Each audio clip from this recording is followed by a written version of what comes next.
Okay, folks, it's your buddy Mike Messier. Just saw a wonderful new film. I thought it was wonderful. Maybe you do, maybe you don't.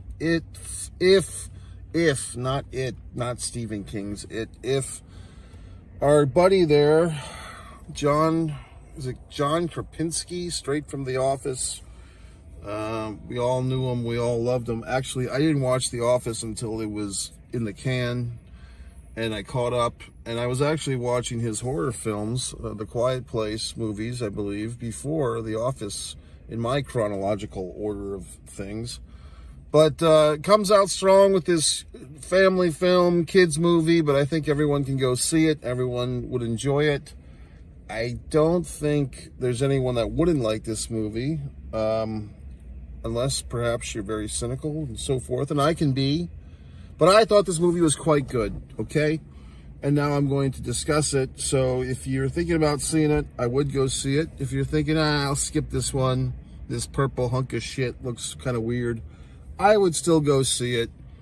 I did not see a lot of previews for this one. I did not see a whole lot of commercials. I saw a tinge. And on the social media world, I started to see a few headlines, a few review thumbnails and stuff, and I wisely avoided any details because I'm telling you, people have this is like a weird vehicle in the parking lot here. It looks like something from Back to the Future. Bizarre, but odd. I don't know what the fuck. It's just some bizarre vehicle. It's very interesting. So, this movie, what's it all about, Sammy? Well, first off, it's the Hollywood elite. I guess I'll say spoilers, by the way. A lot of voices of these animated, mythical creatures, these imaginary friends, voices that I actually didn't recognize. I saw Steve Carell's name listed in the opening credits, and I said, oh, gee whiz, Steve Carell, and I kept waiting for him to show up. Guess what, folks? He's blue all along. I didn't realize that was his voice. So a mini Office, Jim and the boss guy, mini Office reunion. I always like to see that. Now that I'm an Office fan, I wasn't until 6 years ago, perhaps. But what a movie. I mean, the Tina Turner "Can't You Be Good to Me" soliloquy, that 5-minute or so, I mean, that's just a slice of magic in my book, okay? I thought that was great. I mean, I think the movie, this movie could just be, really, that's just like the linchpin of this film, that sequence. And, the movie was a little slow before that, to be honest with you, but I liked that. I like that the movie took its time getting to where it was going. A few cliches early on, a few cinematic cliches we're getting used to. The opening montage of the perfect little family, the mother, the father, that are dancing together, and the kid watches mom and dad dance.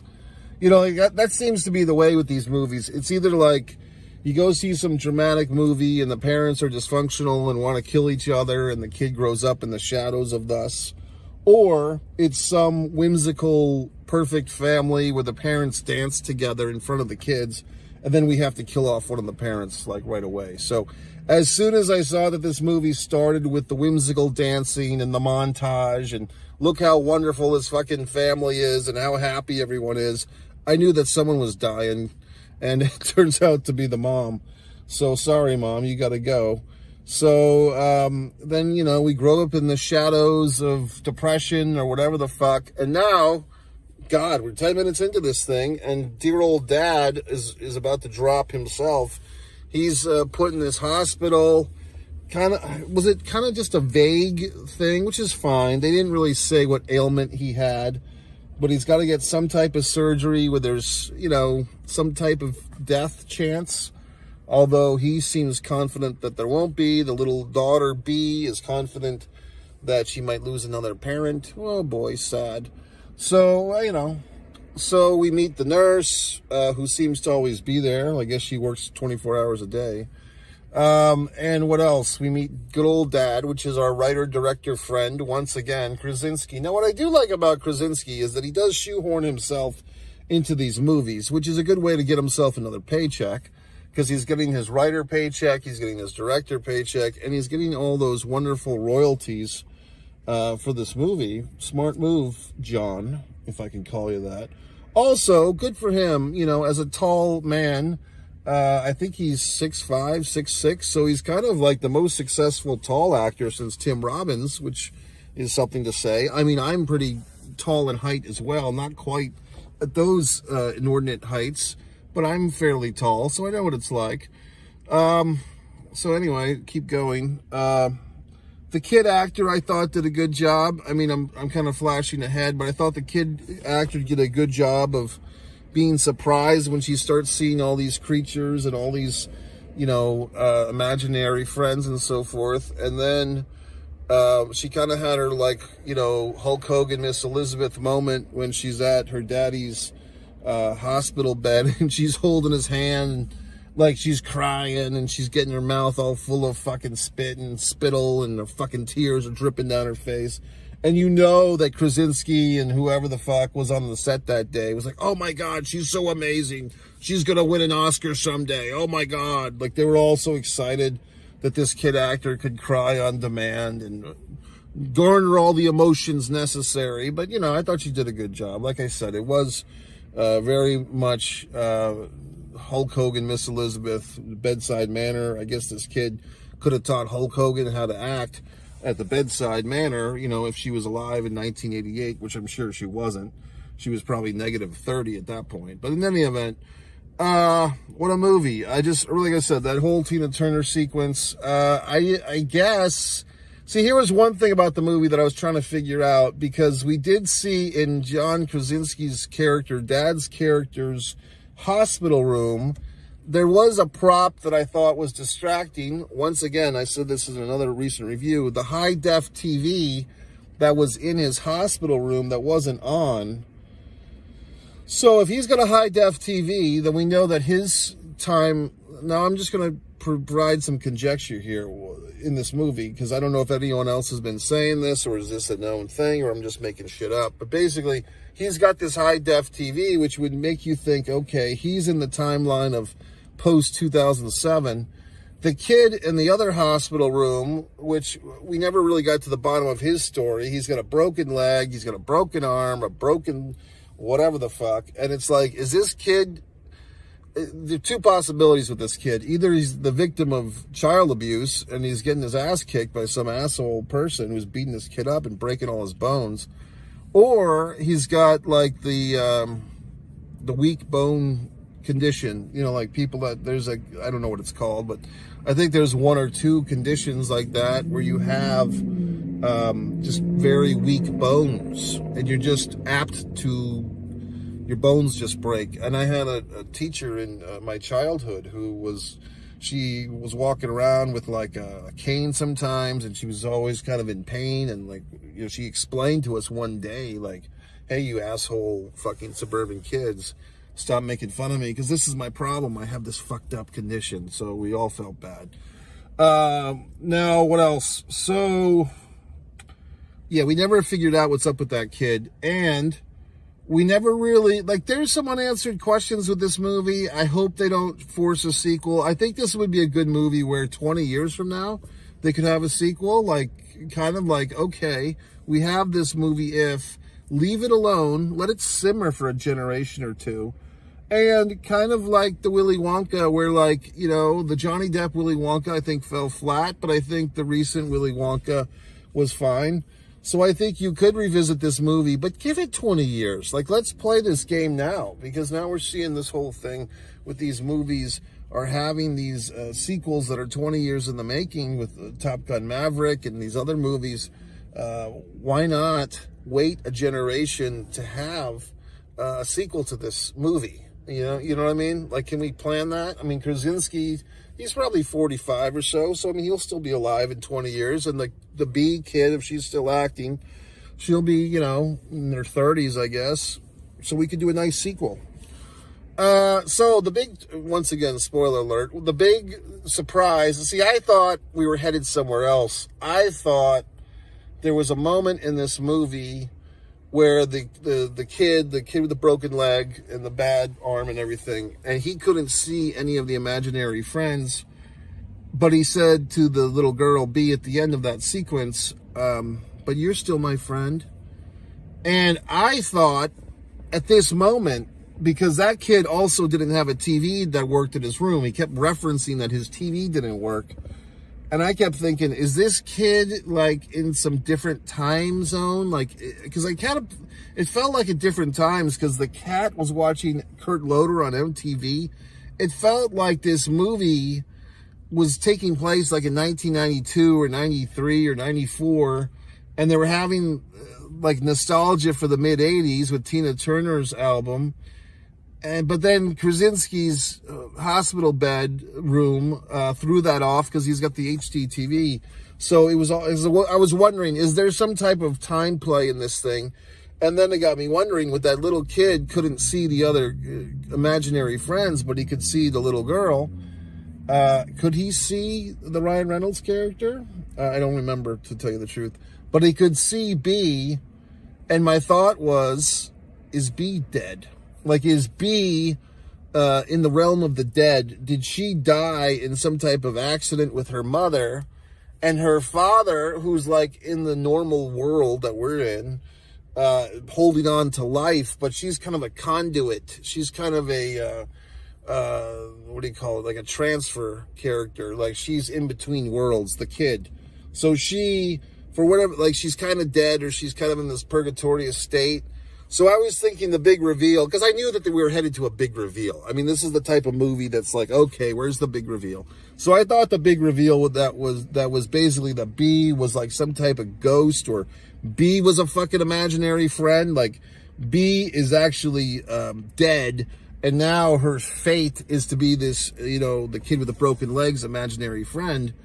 But then she has all these goddamn imaginary friends. So I didn't know what the fuck was going on. But I was thinking it was something along that.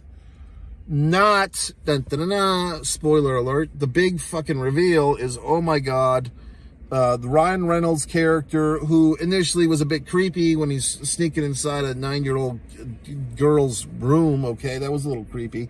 But this Ryan Reynolds character, who we've come to know and love, and he starts off as a curmudgeon, and what the hell's going on with this character, and he's the only human among all these imaginary characters. It turns out he's an imaginary friend too. So he's the little girl's imaginary friend, and he's kind of like the pimp in the box for the other imaginary friends. So this kid's got quite the imagination, and the reason why Calvin was so somber earlier when he's first meeting this kid, or she's first meeting him, is because he's sad that she does not remember him. However, you could kind of make a fucking point here. How is she interacting with him if she doesn't remember him? Like, she has to remember him on some psychological level if they're palling around, right? So, I mean, like I said, this is not a perfectly tuned instrument of a film, but it's good enough to get you through, because all the emotions. Now, here's another wonderful thing, folks, because you find people in your comments have been saying, well, gee whiz, Mike, how do you have all these wonderful insights? Well, I've been in movies myself, okay, assholes. In fact, there's a children's movie, a kid's movie, that I'm in called Mr. Birthday that had some similar themes to this one, although Mr. Birthday was filmed 4 fucking years ago and is properly distributed, okay, and has some people you might know. My good buddy there, Eric Roberts is in it, and so forth. So Mr. Birthday kind of had a little bit of themes like this, but not quite. Like this movie obviously had a much bigger budget and so forth, although, Mr. Birthday, to its credit, is fully released. You can see it. But this movie obviously had a budget probably 100 times greater than that one, which is fine. But yeah, I did enjoy it. And once again, at the end of the movie, seeing all these Hollywood elite, all the people that people say they hate, the Hollywood elite, the Brad Pitts, the Amy Schumers, everyone hates all these people, yet here they are providing this entertainment. what's this vehicle now has got some type of thing going on. This vehicle has got some type of situation. It's like what the fuck is going on in this world? It's like this vehicle. I don't know if it's a security guard or whatever the fuck. We might have something weird night in this parking lot. So anyway, I thought the movie was good. I enjoyed it. But yeah, all the Hollywood elites that everyone hates, they all did the voices for all these characters. And people always say shit like that. Oh, these Hollywood elites, they're such horrible goddamn people. Yet you go see the fucking movies they're in and they entertain your asses off, people. So what are you complaining about? So I liked the fucking movie. Amy Schumer as the fucking, the fucking gummy bear. I didn't recognize her voice. Like I said, I watched the whole goddamn movie waiting for Steve Carell to pop in, and he was the fucking blue thing all along. So, I mean, I guess they did a convincing job of convincing me, because I didn't recognize a lot of these Hollywood elites. Brad Pitt as Keith, I didn't even know who the fuck that was. Louis Gossett Jr. as the teddy bear, 93 years old teddy bear. That's wonderful. Okay, you might be saying, well, gee whiz, Mike, should I stick around to the end credits? I did. In fact, I really had to use the facilities, and I was, the theater was so close to the men's room, I could actually go to the men's room and still hear the end credits and come back in time to see that the only thing that happened after the official, roll credits were ended was a little nice tribute to Louis Gossett Jr. as the teddy bear. I didn't realize. I don't remember if I knew that he passed away, to tell you the truth, but apparently so, because it said in memory of. So there you go, folks. I got to give this one a big, strong rating. I think I'm going to give it a 4.5 out of 5.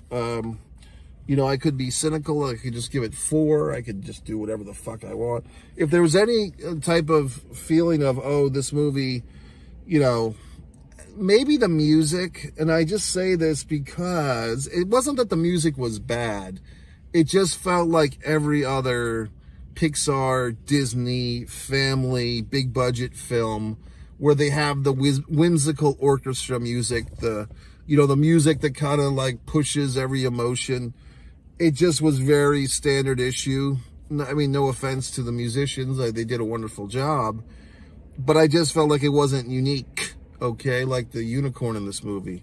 Also, I don't know if they're trying to make a product with this movie, trying to make action figures or stuffed plush dolls. They could make quite a killing with this movie, I would think, if they did make stuffed animals with these characters. I did thought that the invisible imaginary friend was kind of funny. That was kind of meta, as they say. Who was my favorite? I mean, I thought the glass of ice, that's pretty inventive. I mean, who the fuck has a glass of ice as an invisible friend? The invisible ice, when he's about to get drunk by Blue, he's like, this is my life in a nutshell. That's funny. What else? I don't know. I mean, you had your standard issue shit, like your fucking unicorns and your purple dragons and stuff. I'm trying to think if I had a particular favorite imaginary friend. I mean, I thought that the grandma's thing was kind of cool, like very specific, like this aristocratic broom or whatever the fuck she was, lady. I don't know. I mean, maybe the glass of ice, just because it was kind of a cool, like, adults, like a glass of ice, that could be an adult's imaginary friend. What I was going to say, which I'll say now, I don't think I ever had an imaginary friend. Maybe I have to go back to the deep recesses of my brain and remind myself. I mean, I had action figures that I, played with, and I drew images, okay? And you can see on one artist, Mike Messier, my wonderful drawings. You can read my wonderful book, Fighter Play Basketball, A Distance from Avalon. You can buy all these things on Amazon, okay? But I don't recall ever specifically having, like, some type of Wilson volleyball or whatever the fuck imaginary friend. I just don't think I did. You know what I mean? So, not that I'm holding any begrudgings against anyone that did or didn't. I just don't recall that I did that type of thing. Now, I mean, I remember the wrestler Rick Steiner had his fucking Alex or whatever the fuck. I just don't think I did this type of nonsense. So anyway, I like the movie, even as someone who was a non-imaginary friend kid. MikeMessier.com. Subscribe to Mike Messier. One Mike Messier for your movie reviews, one man in a camera film.